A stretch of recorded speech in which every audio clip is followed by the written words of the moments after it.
बिस्मिल्लाहिर्रहमानिर्रहीम। अस्सलाम वालेकुम नाज़रीन, आप यूट्यूब चैनल देख रहे हैं। मैं इमरान खान हूँ।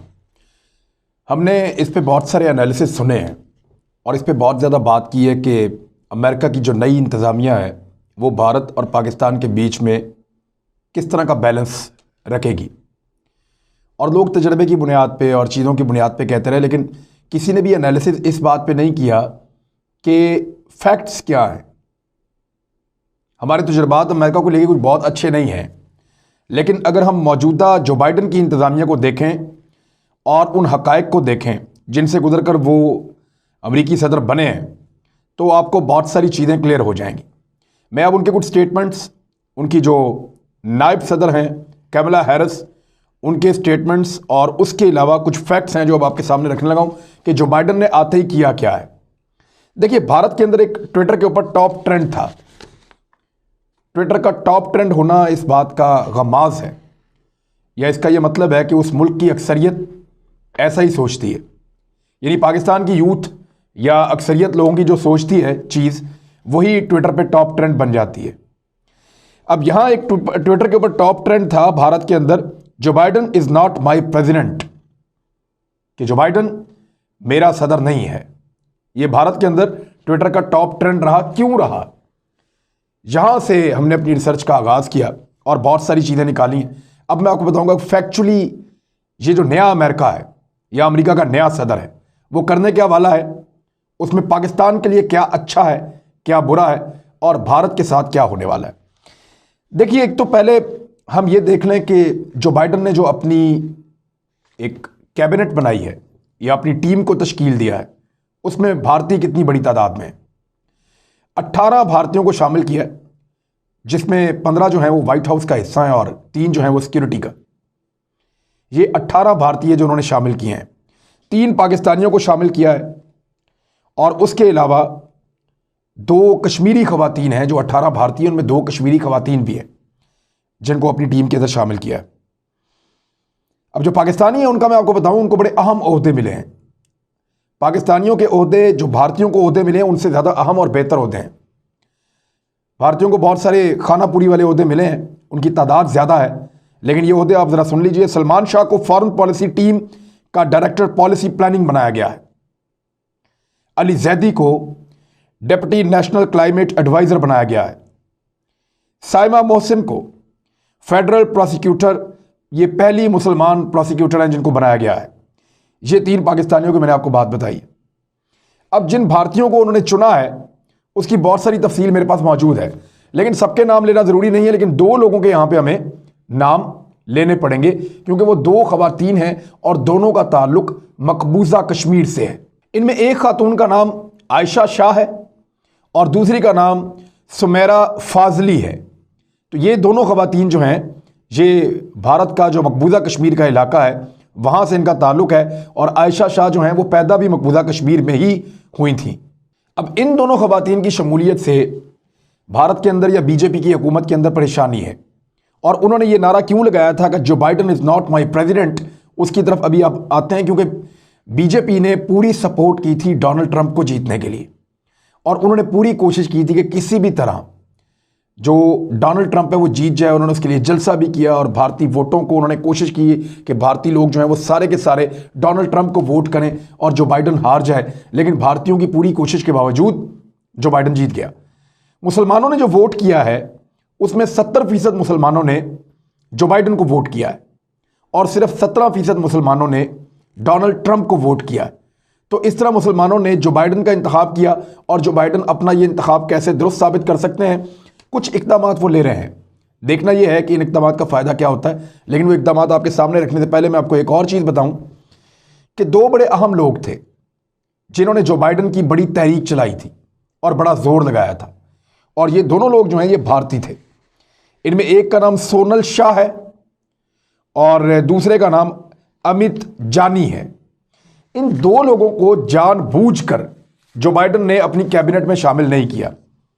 अब जब आप इसकी वजह समझेंगे तो आपको पता चल जाएगा कि जो बाइडन ने इनको शामिल क्यों नहीं किया और उसके दिमाग में क्या चल रहा है। ये जो सोनल शाह हैं, इनके वालिद रमेश शाह, ये overseas friends of BJP United states of America के सदर हैं, यानी इनका ताल्लुक बीजेपी के साथ है। जबकि आरएसएस की एक तंजीम है जिसका नाम है अकाल विद्याला। ये अकाल विद्याला जो तंजीम है ये उसके बानी है और 1988 में ये तंजीम बनी थी और इस तंजीम के जिम्मे गुजरात के अंदर मुसलमानों का कत्लेआम है। लिहाजा जानबूझकर, क्योंकि आरएसएस के साथ और बीजेपी के साथ या मोदी के साथ ताल्लुकात थे, सोनल शाह को फारिग कर दिया कंपेन में मदद करने के बावजूद। अमित जानी के जो वालिद हैं उनका नाम है सुरेश जानी। ये भी overseas friends of BJP United state के बानी अरकान में से एक हैं। उसके मेंबर हैं, मोदी के बड़े अच्छे दोस्त हैं। जब मोदी अमेरिका में आया तो इसके जिम्मेदारी थी जलसा करवाना, बाकी चीज़ें करना, और 370 को जब ख़त्म किया तो इसने बड़ी सपोर्ट की। और ये भी आरएसएस से ताल्लुक आते हैं इस बंदे के भी। लिहाजा इसके बेटे अमित जानी को भी नहीं लिया गया। तो जानबूझकर जो बाइडन ने हर उस शख्स को निकाला है कैबिनेट में से या अपनी टीम में से जिसका ताल्लुक बीजेपी से, मोदी से या आरएसएस से है। जरा टेक्निकली आप समझें, डोनाल्ड ट्रंप ने जितनी टीम बनाई थी वो सारी की सारी टीम वो थी जो बहुत करीब थी बीजेपी के, आरएसएस के। तो अमेरिका और भारत की बीजेपी या उनकी हिंदुत्व वाली सोच बहुत करीब आ गई और उसका फायदा मोदी ने उठाया। 370 को खत्म किया, शरीयत का कानून लेकर आया, मुसलमानों पे जुल्म किया, अकलियतों को दबाया। लेकिन जो बाइडन ने उन तमाम लोगों को फारिग किया और 18 ऐसे इंडियंस लिए हैं जिनका कोई ताल्लुक बीजेपी या आरएसएस से या हिंदुत्व की सोच से नहीं है। और यह बहुत बड़ी बात है। और 2 कश्मीरी खवातीन का शामिल हो जाना यह भी भारत के लिए एक बड़ी मुश्किल में डाल देने वाली सूरत हाल है, क्योंकि उनके 16 लोग हैं, 2 मकबूजा कश्मीर से हैं और वो 2 कश्मीर की बात करेंगे और कश्मीर की बात जो बाइडन भी करेंगे। अब मैं आपके सामने एक और फैक्ट रखता हूं। डोनाल्ड ट्रंप की जो टीम थी उसमें 40 से ज्यादा भारतीय थे। अगर आज किसी को लग रहा है, हमारे पाकिस्तान के अखबारात में छप रहा है कि जो बाइडन ने 18 भारतीयों को शामिल कर लिया जिनमें 2 मकबूजा कश्मीर के हैं और 16 भारत के हैं, तो हमें लग रहा है कि बहुत ज्यादा लोगों को शामिल किया, लेकिन ऐसा नहीं है। जो डोनाल्ड ट्रंप था उसकी जो टीम थी उसमें 40 से ज्यादा भारतीय थे और उन भारतीयों ने पूरी तरह ना सिर्फ बीजेपी का साथ दिया, मोदी का साथ दिया, आरएसएस का साथ दिया, बल्कि उनकी हर गलत पॉलिसी को अमेरिका में बैठकर सपोर्ट किया। लेकिन इस मर्तबा जो बाइडन ने अपनी जो टीम बनाई है वो सारे उस सोच के लोग हैं जिनका आरएसएस से, मोदी से, बीजेपी से कोई ताल्लुक नहीं है। ये एक ऐसी चीज है जिसके असरात आएंगे। अब आप ये देखें कि जब कश्मीर के ऊपर अटैक किया था 5 अगस्त 2019 को नरेंद्र मोदी ने और कर्फ्यू लगाया था 370 को ख़त्म करने के बाद, तो जो इस वक्त वाइस प्रेसिडेंट हैं कैमला हैरिस, उनका स्टेटमेंट आया था कि कश्मीरी दुनिया में तनहा नहीं है, हम इस सूरत हाल का जायज़ा लेंगे और उनका साथ देंगे। इसके अलावा बारहा जो बाइडन ने यह बात की है, एक मरतबा नहीं की, कई मरतबा यह बात की है जो बाइडन ने कि हम कश्मीरियों के लिए बात करेंगे और यह मसला रिजॉल्व होना चाहिए। अब ये एफपी की एक न्यूज़ है, फॉरेन पॉलिसी मैगजीन, वो ये कह रहे हैं कि a Biden Harris administration would mean a harder eye on Kashmir. यानी फॉरेन पॉलिसी मैगजीन का ये सोचना है और उन्होंने इसके ऊपर बाकायदा एक आर्टिकल लिखा है पूरा कि जो बाइडन की और हैरिस की जो एडमिनिस्ट्रेशन आई है, सदर और नायब सदर का जो एक कम्बिनेशन है, ये कश्मीर के ऊपर एक नज़र रखेंगे और उस मसले को हल करने की कोशिश करेंगे। और कश्मीर पे नज़र रखने का मतलब है कि नरेंद्र मोदी, बीजेपी, आरएसएस, उनके ऊपर मामला टाइट होगा। और आगे इन्होंने लिखा है the ease of the Modi Trump relationship is likely to disappear under new scrutiny of human rights, कि जब इंसानी हकूक़ की बात होगी तो मोदी और ट्रंप ने मिलकर जिस किस्म के ताल्लुकात बनाए थे वो गायब होते हुए दिखाई देंगे जब ये ह्यूमन राइट्स के ऊपर बात करेंगे। और फिर स्पेशली इन्होंने इस आर्टिकल में लिखा है कि कैमला हैरिस जो है वो पहले इस बारे में कई मरतबा बात कर चुकी हैं, हालांकि वो फॉरेन एक्सपर्ट नहीं है, फॉरेन रिलेशन के ऊपर ज़्यादा बात नहीं करती, लेकिन कश्मीर पे और मुसलमानों के ऊपर मजालिम के हवाले से उन्होंने एक स्टांस लिया है और यही स्टांस जो बाइडन भी हमेशा लेते रहे हैं। अरब न्यूज़ के अंदर ये खबर छपी है, वो कह रहे हैं कि जी hope in Kashmir as Modi critic Kamala Harris takes office, कि कैमला हैरिस के आने के बाद जो, और ये मोदी को तनकीद करती हैं, मोदी की पॉलिसीज़ पे तनकीद करती हैं, तो इनके आने के बाद कश्मीरियों के अंदर एक उम्मीद जागी है। और इसके अलावा दीगर बहुत सारे अखबारात ने लिखा है, लेकिन द हिंदू क्योंकि इंडियन अखबार है, इसका मैं हवाला आपको दे दूं कि Biden seeks restoration of people rights in Kashmir, disappointed with CAA NRC। ये जो 2 कवानीन बनाए थे शहरियत के और 370 को ख़त्म किया था, इस मामले में द हिंदू लिखता है कि बाइडन जो है वो बहाल करने की कोशिश करेगा इंसानी हुकूक को कश्मीर में, और इससे जो है वो भारत के साथ एक क्लैश जैसी सूरत हाल पैदा हो सकती है और भारत की मौजूदा हुकूमत मुश्किलात में गिर सकती है। तो ये तो मामला है कश्मीर का। ईरान के ऊपर भी जो बाइडन कहते हैं कि पाबंदियां जो हैं वो ख़त्म की जाएं और मामला को आगे बढ़ाया जाए, तो ईरान के लिए भी एक अच्छी चीज़ है।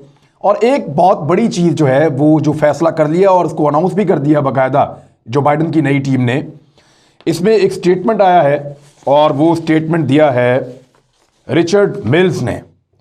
रिचर्ड मिल्स जो हैं ये envoy to the United Nations हैं, यानी नुमाइंदा है अमेरिका के अक़वाम मुत्तहिदा में, और ये एक्टिंग नुमाइंदा है।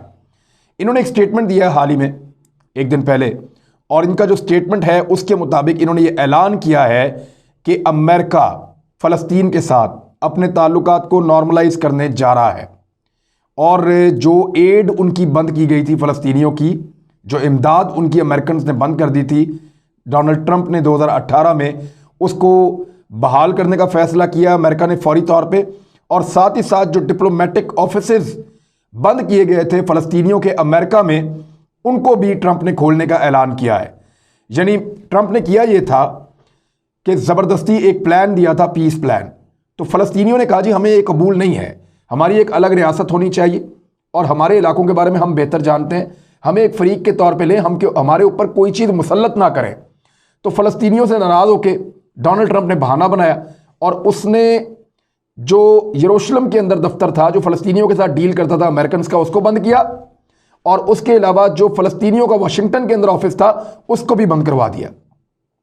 तो जो डिप्लोमेटिक ऑफिसेज थे दोनों तरफ वो बंद कर दिए, और उसके अलावा फ़लस्तीनियों की इमदाद भी जो अमेरिका से जाती थी वो भी रोक दी गई फौरी तौर पे।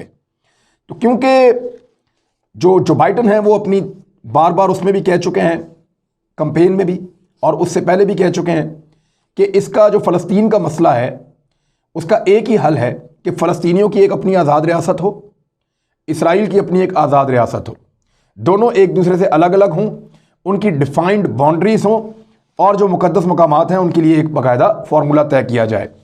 तो ये जो बाइडन का फार्मूला है, जो कुछ हद तक फ़लस्तीनियों के लिए काबिल कबूल है, कुछ हद तक इसराइलियों के लिए काबिल कबूल है, लेकिन इसराइली बहुत कुछ हासिल करने के लिए डोनाल्ड ट्रंप से बहुत सारी उम्मीदें लगा बैठे थे। तो डोनाल्ड ट्रंप के इलेक्शन हारने से उनको भी एक धचका लगा है, और अब फौरी तौर पे फ़लस्तीनियों की इमदाद बहाल हो जाना, उनके साथ जो सफारती ताल्लुकात हैं और जो सफारती ऑफिसेज हैं उनका वापस खुल जाना, ये एक धचका होगा इसराइल के लिए। यूरोपीय यूनियन ने इसको सराहा है और यूनाइटेड नेशन ने भी इसकी तारीफ़ की है।